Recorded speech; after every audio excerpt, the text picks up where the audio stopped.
Hello and welcome to Matty's Musings. This is a brand new series and this is going to be on both YouTube and available as a podcast. So wherever you've landed on this, if this is the first time that you've seen any of my content, welcome.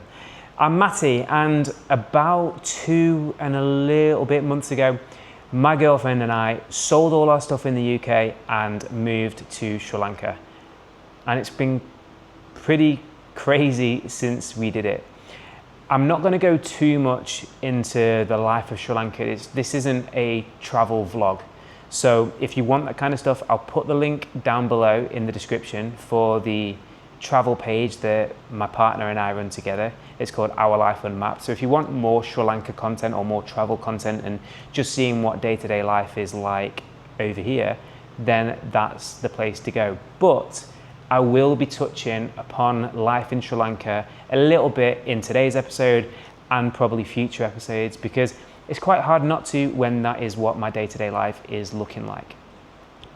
Bit of housekeeping before we properly start. If you're watching this on YouTube, please hit the subscribe button, chuck the video a like, share it to somebody that you know that you think will get value from this by the time that you finish watching it. And if you are listening to this on Spotify, Apple, Amazon, wherever you listen to your podcasts, please give me a 5-star review, give me a follow, whatever you need to do to try and help this small creator, this small business grow into what I dream that I want it to be. So housekeeping done. Thank you so much. Let's dive into the first episode. And this is the first episode I've done definitely the first one I've done since being in Sri Lanka individually. Sophie and I did an Our Life Unmapped episode a few months ago, but this is the first one that I have done on my own page, on my own channel. So we'll see what happens. We'll see how it goes. I want to touch on first, I am currently in a place called Ahangama. I'm in a lovely Airbnb actually, but you might notice, especially if you are watching this on YouTube as opposed to listening to this as a podcast, if I occasionally glance to my left, or if you hear some tapping on a window, or even if I start looking around, I am acutely aware of the fact that a couple of days ago, there was a massive spider somewhere behind me, and I've not seen it for a few days, and I don't know whether it's hiding behind the sofa. I'm too scared to look behind and see. And then to my left, there is a nice, bright, circular window, but there are just these kamikaze birds that are absolutely launching themselves into the window, and I don't understand. They've been doing it since we've been here for the entire week. So if you do hear a bit of a tapping on a window, if you see me looking up over that way, it's because I've been distracted by the fact that there are birds trying to get in and there's no way of them getting in. So yeah, I'm in Ahangama, which is a place in the south of Sri Lanka. And I mentioned in the intro, we've been here for 2 months now, and time has done that thing where it has gone both incredibly fast, but also that it feels like we've been here for such a long time. And we are slowly but surely acclimatizing. We're getting used to being here. It is, and I know this sounds like such a terrible problem to have, it is incredibly hot. And I knew it was going to be hot, but it is hotter than I thought it was going to be. And it is so humid. I've actually got the fan going at the moment, which you might be able to hear in the background, but it's not doing anything. It is absolutely sweltering here, and we're in monsoon season here in Ahangama in the south of the island. So a bit of a background, if you like, for Sri Lanka, if you're not aware. Sri Lanka has actually got 2 monsoon seasons, and they affect the island at different points. So we arrived here on the 1st of June, and as we landed, the west and the south were in monsoon season, or are in monsoon season, and that typically runs from May to September, October time. And the dry season is over in the east, which that will then have its monsoon season September, October time, all the way through to about April, May. So the island's almost split like diagonally in half in terms of where the monsoons are. So we arrived in Colombo and it was rainy season. So we had a few nights in Colombo to just settle and try and just acclimatize to a completely new country after what had been an incredibly hectic few months.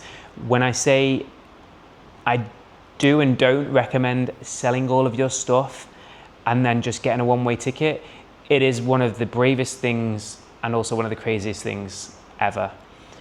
We even got to the point where 2 days before we were flying out, I'd still not sold my car. So it was hectic, and we needed a few days in Colombo to just come back down to reality, just try and settle and acclimatize and all that stuff. So we had a few days in Colombo, and then rather than coming down south, which was really what we wanted to do, when we looked at Sri Lanka as a destination for us to come to, it was the south is where it's all happening.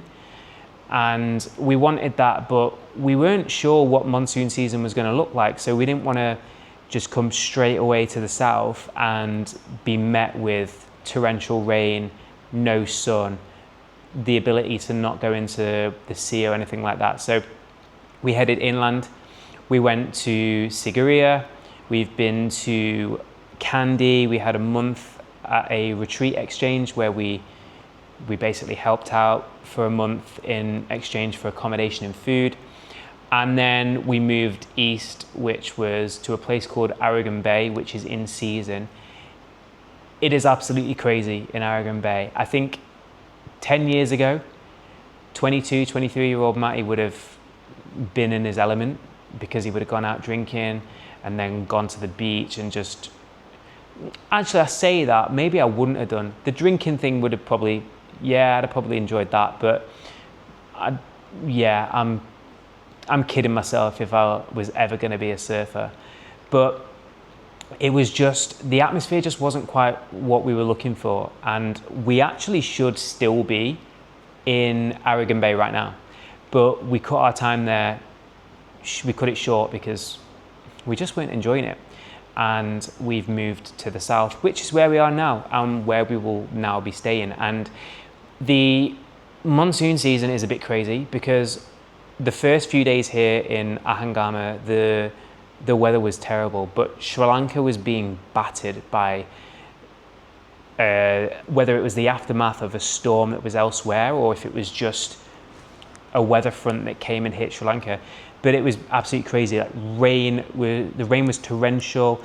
Parts of Sri Lanka, there have been landslides and floods. So the very famous train ride from Ella to Kandy, or vice versa, that's shut down at the moment, from my understanding, because of the landslides that had happened in Kandy. So you can't actually get that iconic train journey at the moment because of the terrible weather that we've had here over the last week or so.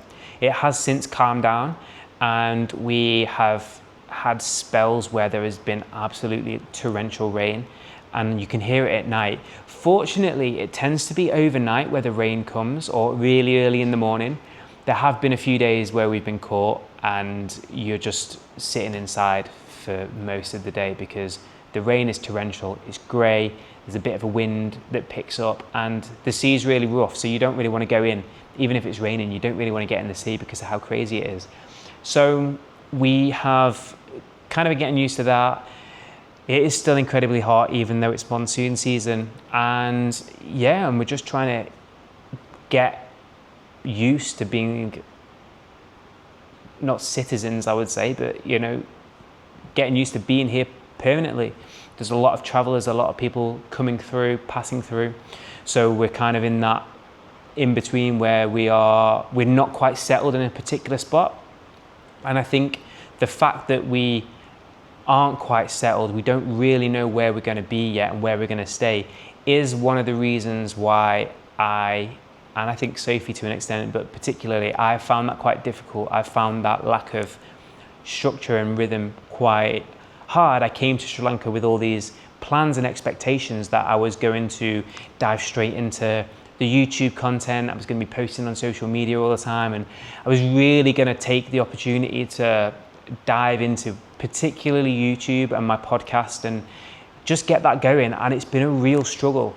And I think part of the reason for that has mainly been the fact that I haven't felt settled anywhere. This is the first accommodation we've been in where we've had space, because prior to this, we've been pretty much in hostel rooms, private rooms with a private bathroom and all that kind of jazz. But we have basically, for the last 2 months, up until this location here, been living in one room. So it's been quite chaotic at times. It's been quite isolating, isn't the word, but we have,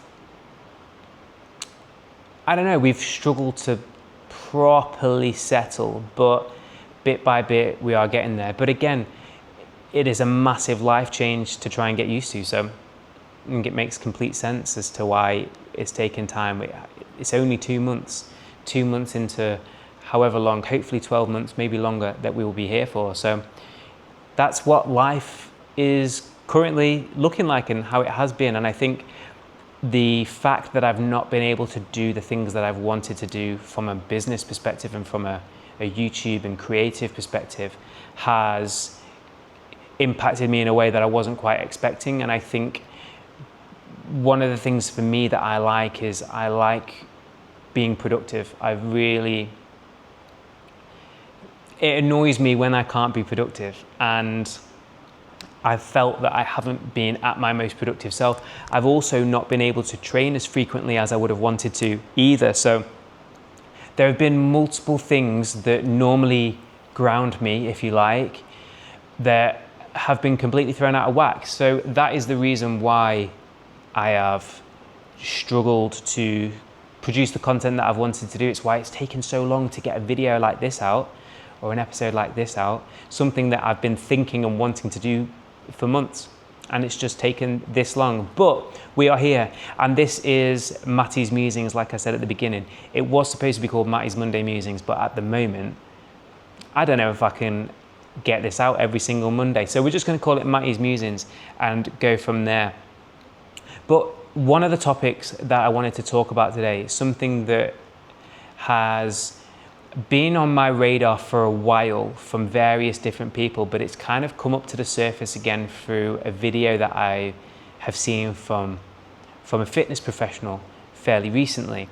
And unless you're new here, you'll know that my whole thing is about it's more about the story you tell yourself, right? And not being incredibly critical and damning of yourself with your self-talk.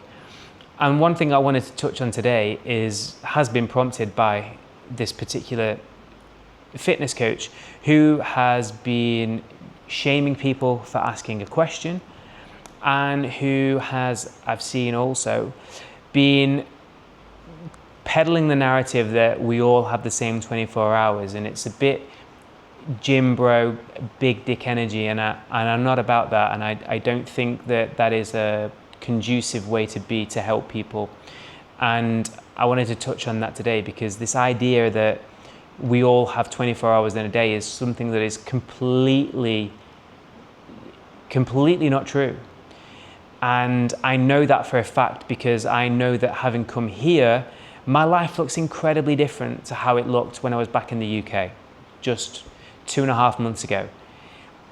I'm fortunate and blessed to be in a situation where I am able to go out and have breakfast cooked for me, have dinner cooked for me, because in some places it is actually more affordable to be cooked for than cook at home, because when you buy the ingredients that you want, when you typically want to eat the foods that we want to eat, that adds up when you buy it in the supermarket here in comparison to what you could be paying if you went and had a local meal. So this Airbnb that we're currently in, this is the first time so this week is the first time in about 2 months where we've actually cooked for ourselves. And prior to that, we'd been eating maybe 2 meals a day, sometimes 3, depending on what we'd have, and we kind of mix between, more often than not, we're going for more Western breakfasts and local dinners. But I know that my life looks completely different now than it looked back in the UK. I have more time. I have more freedom. I don't have to think about I'm not on anyone else's schedule. I'm not doing one-to-one PT here. So I'm not thinking about what time can my clients come into the gym. And in some ways it's amazing because you have so much time and so much freedom, but then on the other side, you don't have that same structure. So this is not me complaining about it, but it's just painting the picture that the idea that if I were to say to you, for example, that we've all got the same 24 hours in a day and you just need to be more disciplined, it's completely untrue, because you might be sat there watching this video or listening to this as a podcast and thinking, my workday starts at 8 a.m. I've got to commute 45 minutes. I've finished work at 6. I've got to get home. Maybe you've got kids. You've got to pick the kids up, or you've got to feed the kids. You've then got to look after yourself. And you're thinking, well, where am I going to get the gym in? How am I supposed to do this? And then you have the fitness professional who's living their best life in Bali or wherever, Sri Lanka maybe, and they are telling you that you're just not disciplined enough when they have the freedom and the luxury to train at any time of the day. And they can work from their laptop, and they can work remotely. They can go and sit in a cafe and open up their laptop and work from there. So the idea that you just need more discipline is completely untrue. And it is a trap that I fell into for so long. So I understand how you might tell yourself these stories when somebody of some influence, and you look at them and you think, oh yeah, they're in good shape, they look healthy, they look like they're living their best life, and they're telling me I just need more discipline, and if I have more discipline, then maybe I can look like them. Just want to stress that that's not true. And again, it comes down to the story that you are currently telling yourself, and the beliefs that you hold, and then the beliefs of that person. You know, all of us will hold different beliefs that we picked up from when we were kids, from our caregivers, our parents, our teachers, even some random person that walked past and said something and we overheard it. These things can pick up, this is how we can pick up beliefs. And sometimes you don't even know that you're holding a belief, and that could be running deep down unconsciously, something you're not even aware of, that is impacting how you're currently living your life today. And that's the kind of stuff that I work with my one-to-one clients. I'm not going to go into the ins and outs of beliefs here, but just so that you are aware that everybody is walking around with their own beliefs, their own version of what reality is. And my point is about stressing that just because one person's particular viewpoint, the lens at which they look through the world, that doesn't need to be your reality. And especially if that person is peddling a narrative that you just need X to become Y, just be a bit more wary of someone who talks in absolutes and pushes this idea that it's all about discipline and it's all about being and grinding more and hustling harder, because I think that is such a toxic culture to fall into, and it's something that I could see myself falling into when I was back in the UK, and this idea of having to hustle harder and work harder, and it's not a healthy way of living, and it can really cause issues for you going forward in your life if that's the mindset that you adopt. So that's mainly what I wanted to talk about today in this very first episode of Matty's Musings. Not so much structure to this one today. This one is all about just getting back out there, bringing this episode to you, hopefully giving you a bit of an insight into what life's looked like for me for the last couple of months, and hopefully giving you something that you can take away, this idea that the stories we tell ourselves are so important, and it's really integral that for your own sanity, for your own mental health, you're paying attention to those stories that you're telling yourself. You're paying attention to someone else's viewpoint, the lens at which someone else looks through the world, and making sure that you're not taking that on. Don't let somebody else's reality be your reality. And that wraps up episode 1. Thank you so much for watching. Thank you for listening. If you are listening to this as a podcast, this is hopefully going to be something that happens on a weekly basis, maybe on a Monday, who knows. We are going to try and make that happen. Like I said at the beginning, final bit of housekeeping. Thank you so much for watching. If you can chuck a like, a subscribe, a follow, 5-star rating, whatever you can do to help me grow this podcast and this YouTube channel, I would be extremely appreciative. Thank you so much for watching, and I will see you in the next episode.